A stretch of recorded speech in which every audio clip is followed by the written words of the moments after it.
Hey guys, how's it going? It is I, the real Randy Chavez, coming at you with a Pokemon sales data video and update on the PWCC auction. I guess before the updates, I'll get you the PWCC auction right now. We have a entire first edition base set collection. I'm pretty sure that's going to go for, I would say $700,000, but to be fair, just to be for the lols, I'll say $666,000 because 666 is great.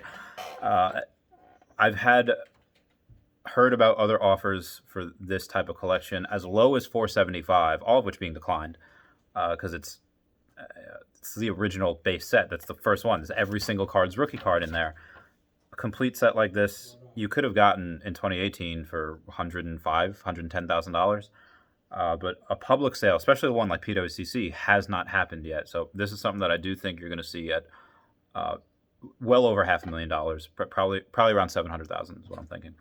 So outside of that, we do have two Blaine's Charizards, first edition PSA 10.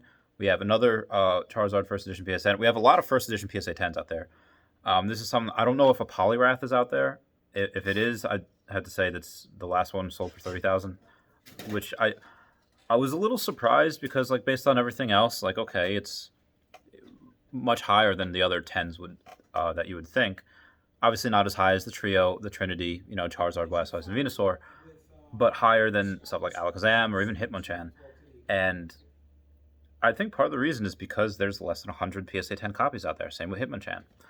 So anyway, moving on. Base set, we have a Blastoise. It was an unlimited Blastoise. It was a CGC 8 with a 9 for the centering. The top bid was $405, and then it was relisted, so we'll see where that goes. We had a Porygon, first edition PSA 10, sold for $297. This Charizard first edition PSA 7, I have zero clue what these people were thinking. When we had such a big retrace, the PSA 9s were going for, again, by the top it's 60,000, and it retraced like 38,000. And that's the 9. So the top 5 bids on the first edition PSA 7, 17.2, 20.2, 21,000. Those all make sense. Then the top 2 bids were $31,000 and $31,100 was the winning bid. And the $31,100 had 3 feedback, so I have no idea if the sale went through or not. Moving on, we have a Shadowless Blastoise pack. It was a pack Pokemon cards with Blastoise artwork, and it was deemed to be Shadowless. Unweighed, got $13.25. From the Rocket set, we had a Dark Blastoise first edition PSA 9, so for $910, a little low, but it was also only a one-day auction. That's why. Combining these sets, we have a Dark Charizard first edition PSA 9 and a base set Charizard unlimited PSA 9, so that these were just in one listing. This was really interesting because the top 4 bids, there's only 4 bidders. 3,000, which had the person, like, that was, I think, the only person that had decent feedback, 77. After that, we had 4,250, a bid. That bidder had 0 feedback. 5,000, which also had 0 feedback. And $5,100, which had 1 feedback. So I don't know if this actually went through. A lot of fuckery in that one, I think. Either way, we will see another Dark Charizard first edition PSA 10 right now is, I think, at like $9,600 on that auction. And we have a Blaine's Charizard first edition PSA 10 at $9,100. It'll be interesting to see where those go. Neogenesis. Lugia first edition PSA 7, sold for $600. Wish I would have seen that. Blossom first edition PSA 9, sold for $148. And for Alligator, number 4, it's the one that is more common. The lesser artwork, it is easier to grade. And when I say lesser artwork, I just mean not as good as number 5. First edition PSA 9, sold for $430. And I think that's a record price point too. If you make that a number 5, for Alligator number 5, easily double that, easily. Again, I think that should be a $1,000 card. Neogenesis, there is like 1,100 Lugias first edition. That is not a lot. Now, Charizard is very, very different because in that first generation, you obviously had base set, the first edition, the Shadowless, and Unlimited. Now, with Lugia, the first edition, you have the 1,100-something copies. Unlimited, you have much less. Whereas Charizard base set, so much Unlimited. It's insane. You get the same artwork, just not the first edition stamp. And then you have base set 2, then you have Legendary Collection, and then you have the Dark Charizard from Rocket, and then you have the Blaine's Charizard from Gym Challenge. So there's a lot of Charizards. You could make the argument that you do have the Crystal Lugia, but this is the first one. All of these are very undervalued, in my opinion. That's why I have 3 of them. I have a 6, I have a 7, I have an 8. If I had more money right now, and I wasn't buying stocks, I wasn't buying other cards, I wasn't paying off this trophy Kangaskhan, I would definitely buy more Lugia. That's something that's just still undervalued, in my opinion. Fossil set. We had 2 Zapdos packs, or they were Fossil set packs, first edition. They were both unweighed, and they had the Zapdos artwork.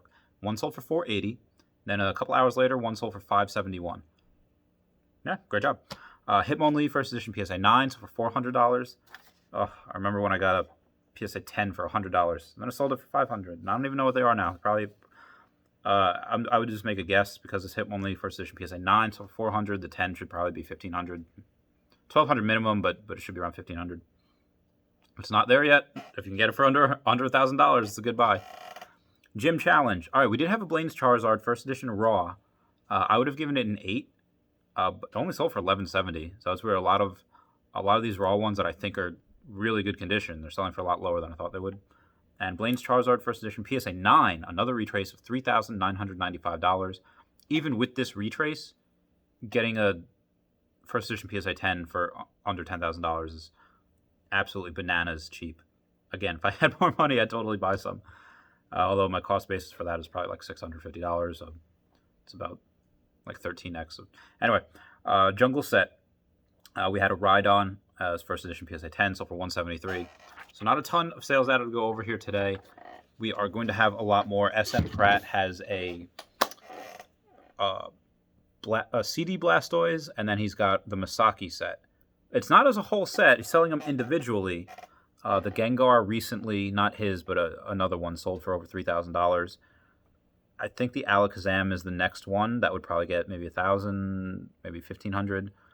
So you'd have, let's say, $4,500 with those guys, and then the other 3 would sell for about $500 each. So I'm going to guess in total, when these auctions end in a couple days, be a total around $6,000.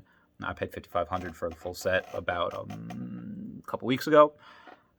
That's something that I just think is undervalued. Now, Gengar is the most popular of them. There's less than 100 PSA...